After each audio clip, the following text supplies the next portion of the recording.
Olá, tudo bom? Sejam muito bem-vindos. Essa é a nossa primeira aula dessa playlist, onde nós vamos começar a falar sobre mecânica. Nessa primeira aula, nós vamos introduzir o estudo de física, ok? Eu vou falar para vocês como nós começamos a estudar física, como é que veio tudo isso, ok? Nós vamos falar também um pouco sobre as grandezas, ok?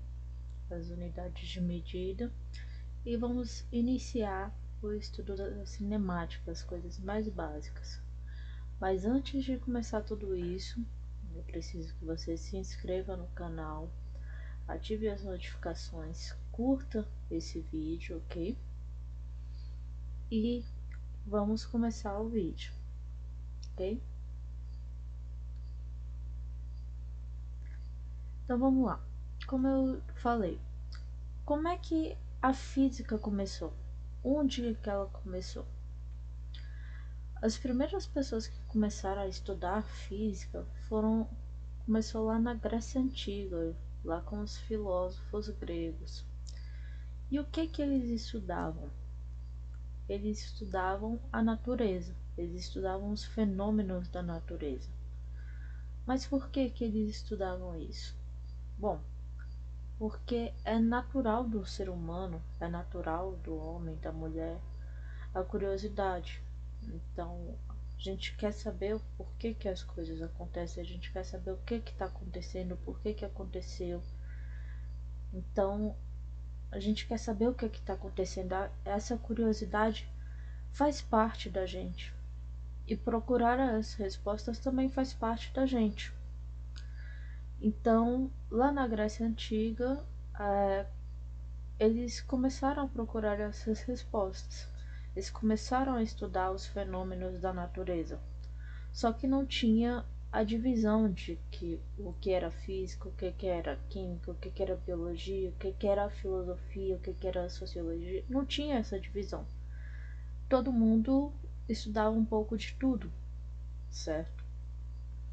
E com o passar dos anos, dividiu. Mas, como eu disse, na física a gente estuda os fenômenos da natureza. Daí surge o nome física, que vem do grego physis, que significa natureza. Então, na física, nós vamos estudar os fenômenos da natureza. Então, a partir da Grécia Antiga, os ramos de conhecimento foram se dividindo, ok? E a física foi se desenvolvendo. E a física se desenvolveu de uma forma que chegou a um ponto que os cientistas falaram assim: não, a gente já descobriu tudo que a gente tinha para descobrir. Não tem mais nada para a gente aprender, não tem mais nada para a gente descobrir. Nós já sabemos tudo que tem no universo, podemos falar qualquer coisa do universo que nós já sabemos tudo. Só que ainda não é bem assim. E isso foi no final do século XIX. Então, no final do século XIX, quando os cientistas achavam que já tinham descoberto tudo, quando já não tinha atingido seu ápice da física, não tinha mais nada para descobrir, a física foi dividida em 5 ramos, okay? 5 partes, 5 grandes grupos. E essa parte, todo esse conhecimento que aprenderam até esse momento, até o final do século XIX, foi conhecido como física clássica.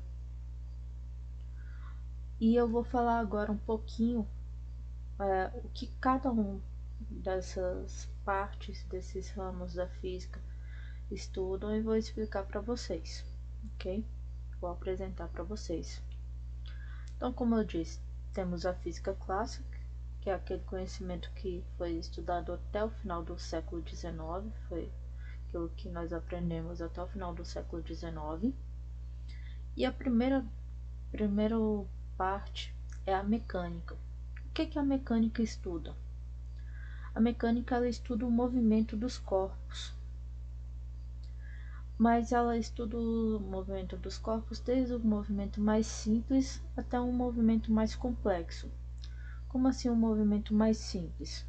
Se eu pegar, por exemplo, essa tampinha aqui e eu soltar, com a mecânica eu vou conseguir falar como é que esse movimento aconteceu.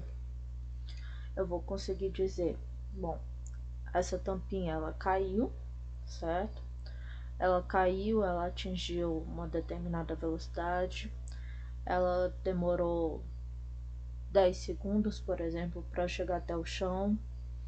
A aceleração dela foi 10 metros por segundo ao quadrado. Então, consigo dar várias características de como aconteceu o movimento, mas eu não consigo dizer o que causou o meu movimento. Eu não consigo dizer o porquê que essa tampinha caiu. Eu sei dizer que ela caiu. E eu consigo dizer as características desse movimento. Então, como eu disse, desde os movimentos mais simples, como a tampinha caindo, até os movimentos mais complexos, movimentos de corpos celestes. E eu coloquei aqui para vocês o nosso sistema solar. Então, com a mecânica, a gente consegue prever os movimentos de planetas, de algumas estrelas. A gente consegue prever isso, ok? A gente consegue falar, ó, a posição que Saturno estará daqui a 2 anos. A gente consegue dizer isso por causa da mecânica, ok?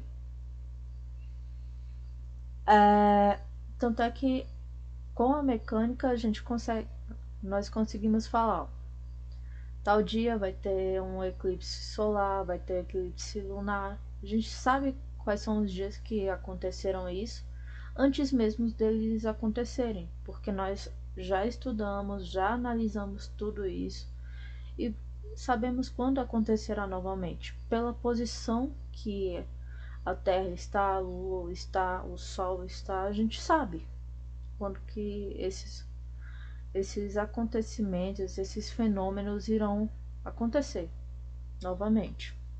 Depois a gente tem a termologia. Na termologia a gente estuda o calor. Mas o que é o calor? A gente fala, eu tô com calor, eu tô com frio. Mas o que significa isso? O que acontece quando um corpo passa do estado sólido para o estado líquido? O que é isso? Quando a gente pega e um gelo derrete, ele passa do estado sólido para o estado líquido. Ou então você encheu a sua bandejinha de gelo, colocou a água lá e colocou no seu congelador. O que está acontecendo ali? Qual é o fenômeno que acontece ali? Ou você pega uma panela cheia de água e coloca no fogo. O que acontece? E se você pegar essa mesma quantidade de água, só que ao invés de colocar numa panela sem tampa, colocar numa panela de pressão, o que acontece? Por que quando a gente vai cozinhar uma coisa e coloca numa panela de pressão, essa coisa cozinha mais rápido? Essas coisas a gente consegue entender por causa da termologia, o estudo da termologia, que ele vai explicar isso pra gente, ok? Então vamos pra frente. Agora vem a ótica. Bom, aqui eu tô sem óculos, mas eu uso óculos e não é porque eu acho bonitinho. Eu uso óculos porque eu tenho um problema de visão. Quando eu olho para alguma coisa, a imagem desse objeto ele forma um pouquinho mais para frente de onde ele deveria ser formado. Essa imagem deveria ser formada. Em outras pessoas, essa imagem forma um pouquinho mais para trás. Então, a lente do meu óculos faz com que essa imagem forme no lugar certo. Assim eu consigo enxergar direito, ok? Então a ótica ela serve para corrigir esses problemas de visão, ela ajuda a corrigir esses problemas de visão com as lentes. Tem aqueles espelhos, a gente usa aqueles espelhos que aumentam o tamanho das coisas ou que diminuem, certo?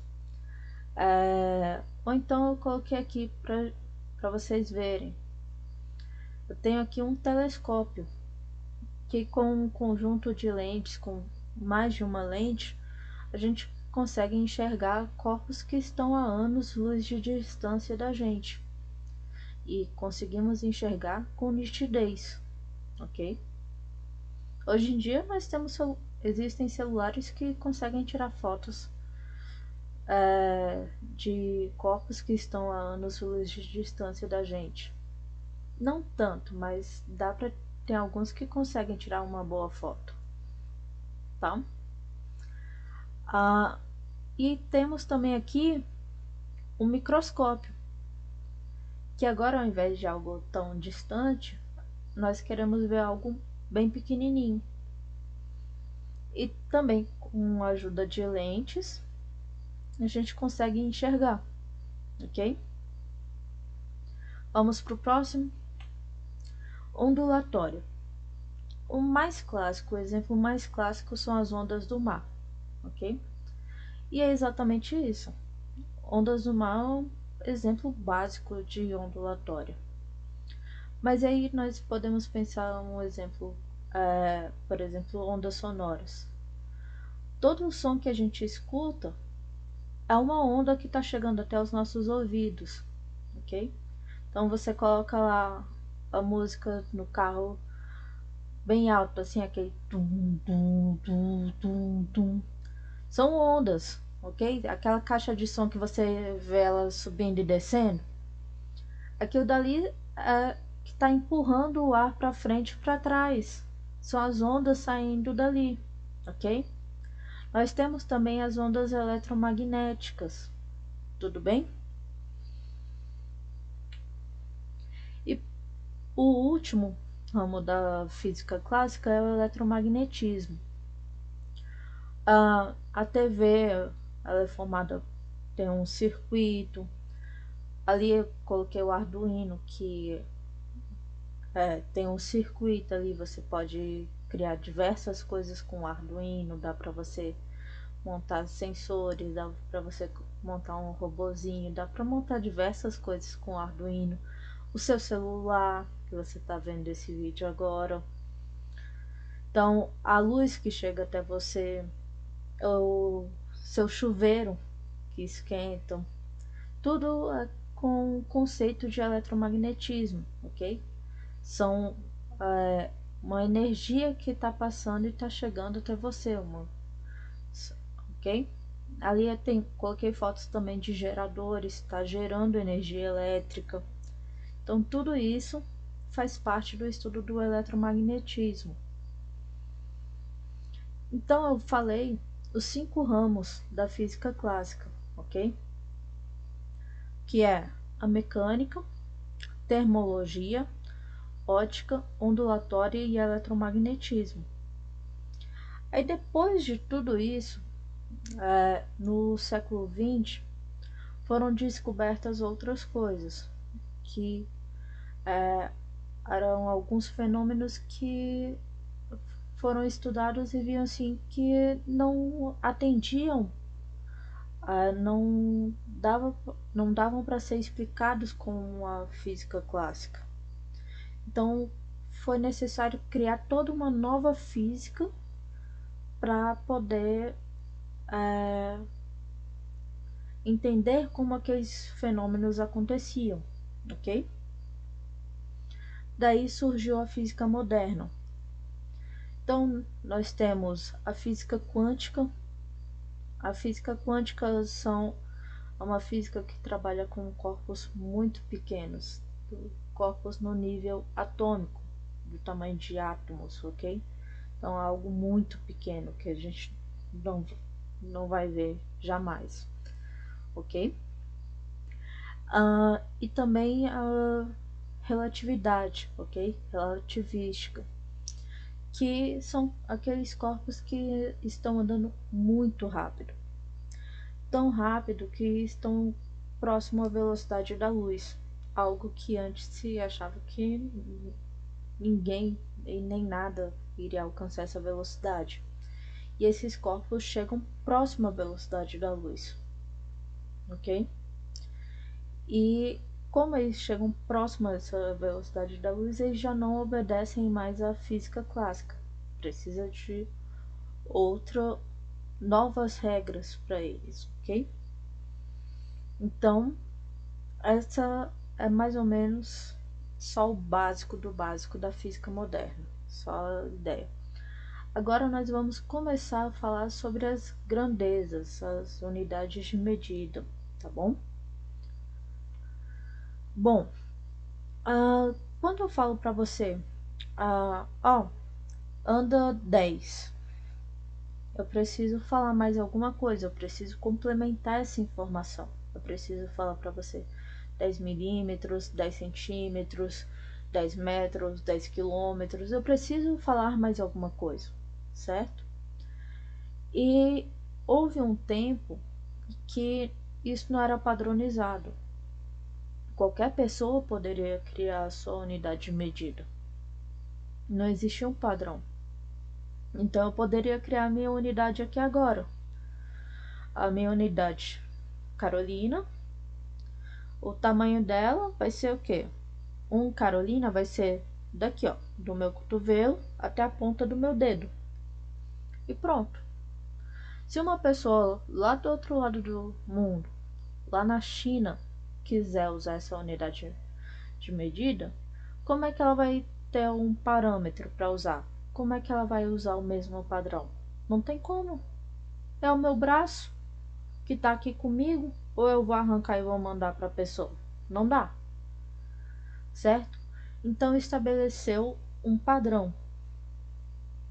E esse padrão foi estabelecido na Conferência Geral de Pesos e Medidas, que aconteceu em 1960, ok? Nessa conferência, eles estabeleceram as 7 unidades básicas, as 7 unidades fundamentais.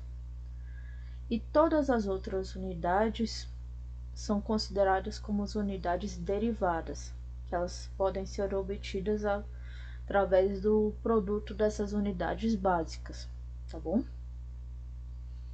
Então, quais são as unidades básicas? Nós temos aqui comprimento, que o padrão dela é o metro, massa, que o seu padrão é quilograma, tempo é o segundo, temperatura, Kelvin, corrente elétrica, ampere, quantidade de matéria, mol, intensidade luminosa, candela. Mas nós vamos trabalhar agora nessa playlist mais com 3 unidades dessas daqui, que é o comprimento, massa e o tempo, ok? Então nós vamos precisar aprender a fazer a conversão quando essas unidades não estiver no padrão, quando não tiver em metro, quando não tiver em quilograma, quando não tiver em segundos, nós vamos ter que aprender a fazer a conversão para a unidade padrão. E é o que nós vamos fazer agora. Começando com o tempo. Como eu falei, o padrão do tempo é o segundo, mas nós usamos muito pouco o segundo. Eu não vou falar para você, ó, eu vou te encontrar daqui a 20.600 segundos. Não, porque até a pessoa entender quanto tempo isso vai ser, não dá. Então, o que que acontece? A gente usa muito minuto, hora, dia, mês, ano, certo? Então, eu coloquei aqui algumas unidades, ok? E como é que nós vamos fazer essa conversão? Então, por exemplo, aqui, ó, nós temos um minuto. O símbolo do minuto é esse daqui, certo? Em um minuto, nós temos 60 segundos. Então, um minuto é igual a 60 segundos. Agora, a hora, o símbolo H. Uma hora a gente tem 60 minutos. Se a gente sabe que cada minuto tem 60 segundos, o que é que nós vamos fazer? 60 vezes 60, certo? vai dar 3.600 segundos, tudo bem? E aqui é o dia. Um dia tem 24 horas, certo? Se um dia tem 24 horas e uma hora tem 3.600 segundos, a gente só vai multiplicar 24 vezes 3.600, que vai dar 86.400 segundos. Tudo bem? Vamos para a próxima.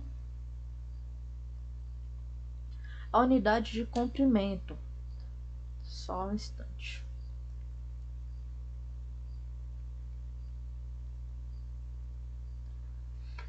Bom, o padrão do comprimento é o metro, certo? Só que a gente usa às vezes quilômetro, a gente usa centímetro, milímetro, certo? Então a gente precisa saber como fazer essas mudanças, ok? Fazer essas conversões. Então aqui, ó, eu tenho uma tabela já com a conversão. E eu vou dar uma dica aqui para vocês, ó. Sempre que você quiser subir uma linha aqui na tabela, o que você vai fazer, ó?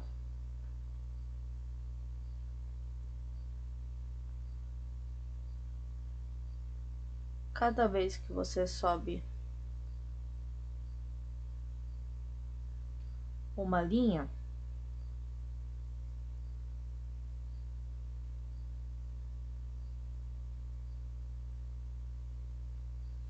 vai ser vezes 10.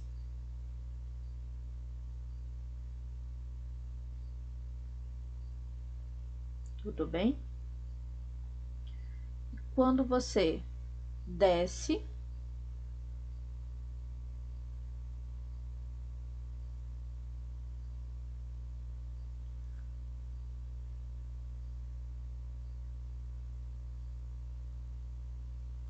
você divide por 10, ok? Então, cada linha que você sobe, cada uma delas você vai multiplicar por 10. Quando você desce, cada uma delas você divide por 10. Tudo bem? Vamos para a próxima.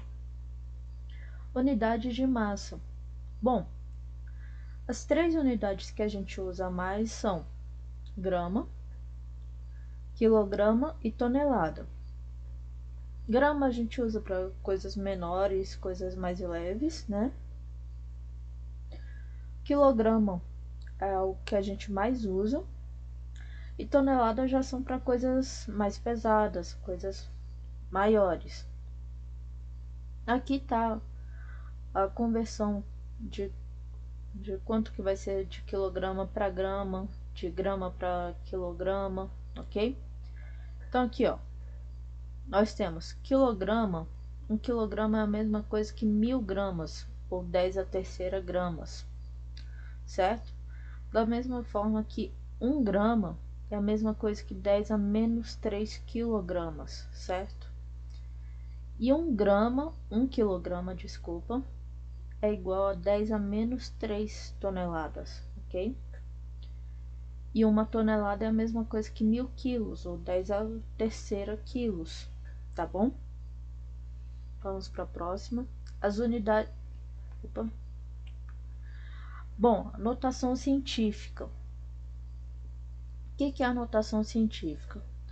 Ela é uma forma de facilitar a nossa vida. É uma forma de nós escrevermos números muito grandes ou muito pequenos.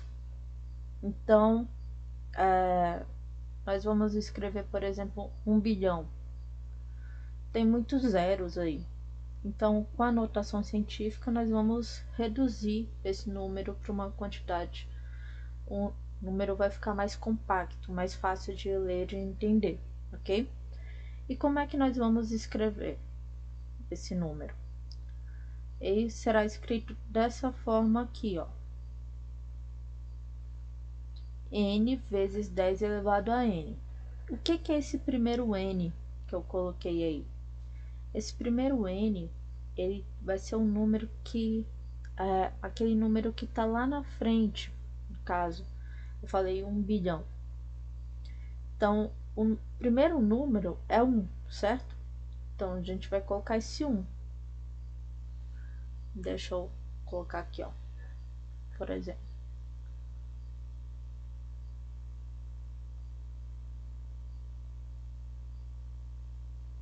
Ó.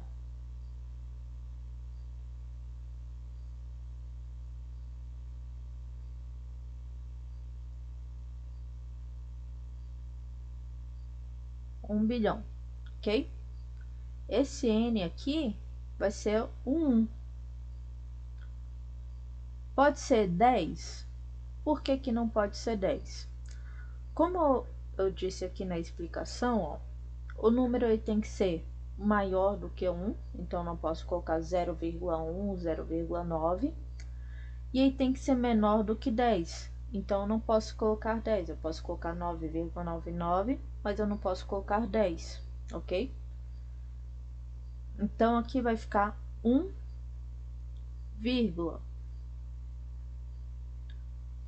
1,0, ok? Vezes 10. E era vezes 10 elevado a n. O que que significa aquele n? Aquele n, deixa eu pegar aqui. Ó, a vírgula antes era como se ela estivesse aqui, ó, vírgula 0, ok? E eu vou andar com essa vírgula até ela chegar aqui, onde nós colocamos. Então, olha quantas casas nós vamos andar. 1,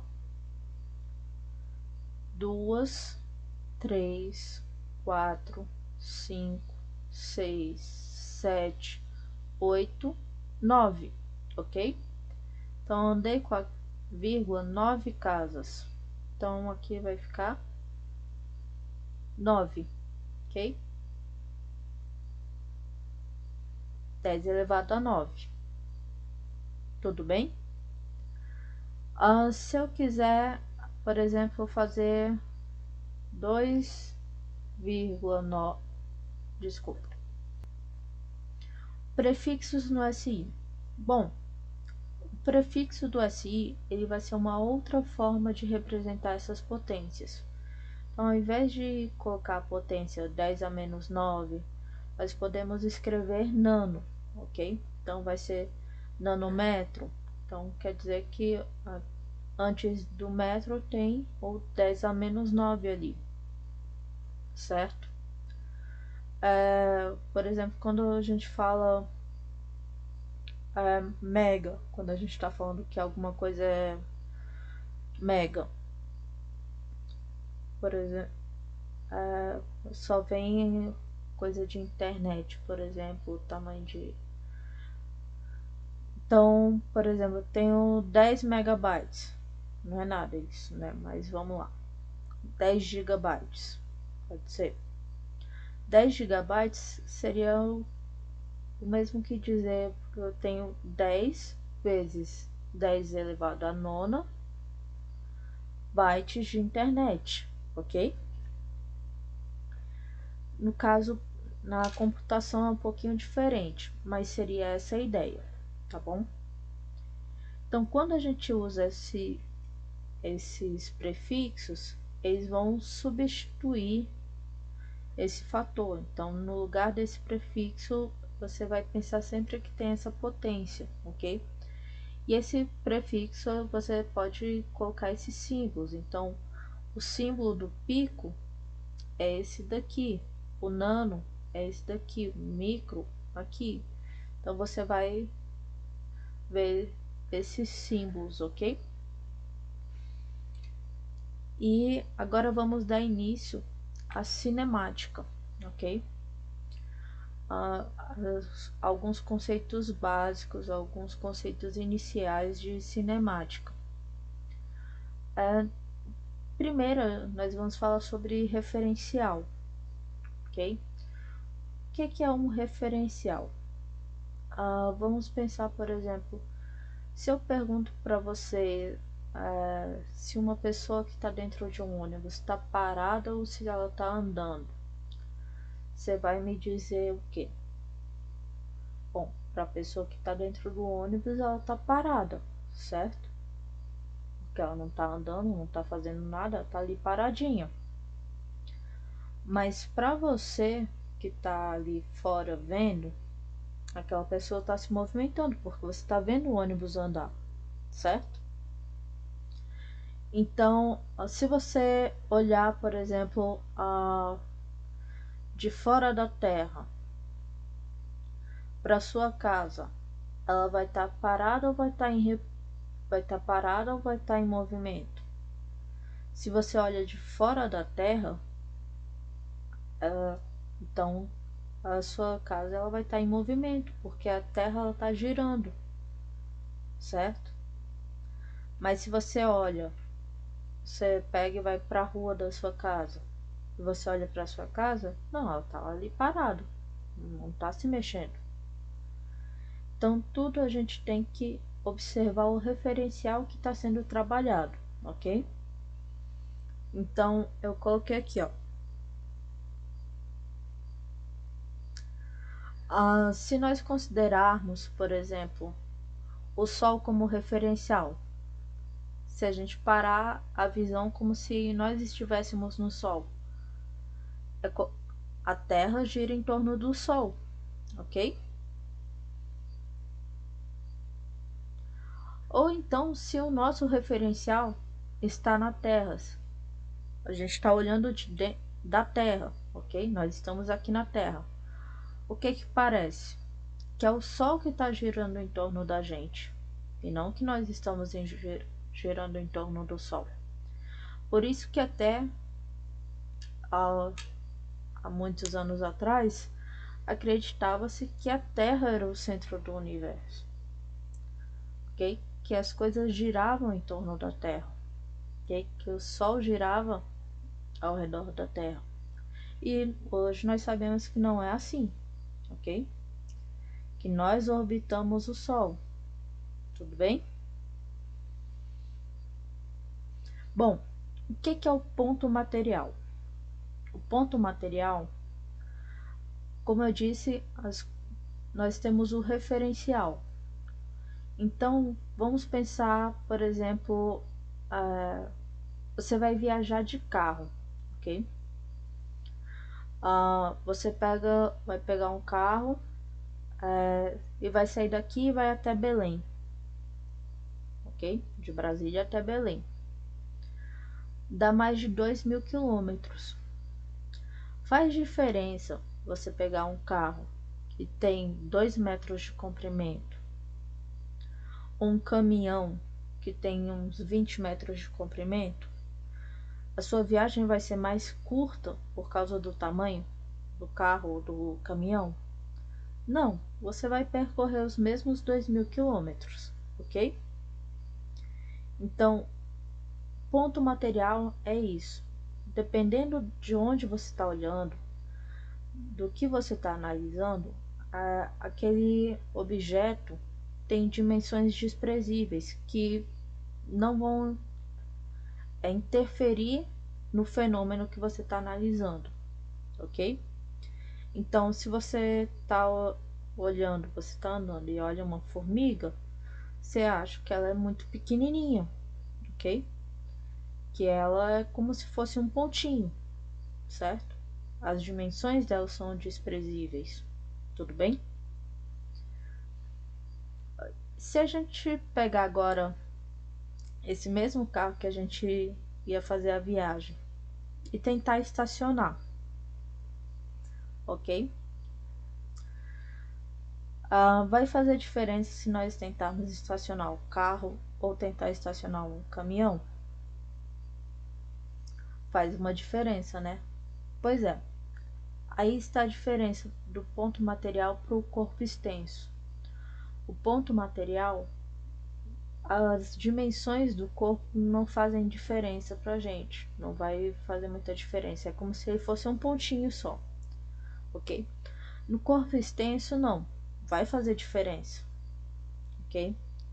Então, se você vai estacionar um carro, faz diferença o tamanho do carro. É muito mais fácil estacionar um carro, né? Se você pega um carro grande, se você pega um carro pequeno, ok? Se você pega uma moto você consegue colocar em qualquer lugar, tudo bem? Então, tem essa. O corpo extenso quer dizer que as dimensões do objeto que você está analisando fazem diferença para o fenômeno, tá bom? E a formiga agora, se você for analisar ela bem de pertinho, se você for analisar ela mais próxima, ela já não vai parecer tão desprezível. Não a formiga desprezível, mas o tamanho desprezível, assim, de tão pequeno. Ela vai ter algo significativo, certo? Então, então tudo a gente vai depender, vai ter que analisar caso a caso, tudo bem? Agora a trajetória. Pensa na mesma viagem que eu falei de Belém, de Brasília até Belém. A trajetória é o seguinte: vamos pensar que esse caminho que nós vamos fazer não vai ser direto daqui até Belém. Nós vamos passar, primeiro nós vamos para o Rio de Janeiro, Salvador, Palmas, depois nós vamos para Belém. Então nós passamos por várias cidades, ok? Para depois ir para Belém, certo? Então essa é a nossa trajetória, o caminho que nós vamos fazer, ok? Então na trajetória a gente leva em consideração o caminho que será feito, ok? Diferente do deslocamento. No deslocamento, a gente só leva em consideração de onde a gente saiu e onde a gente chegou. Então, quando eu falo da viagem, eu só falo, ó, eu saí de Brasília e cheguei em Belém. Não me interessa se eu passei por Rio, Salvador, Palmas, não me interessa, eu só quero saber o início e o final, tá bom? Então é isso, muito obrigada e até a próxima aula. Tchau!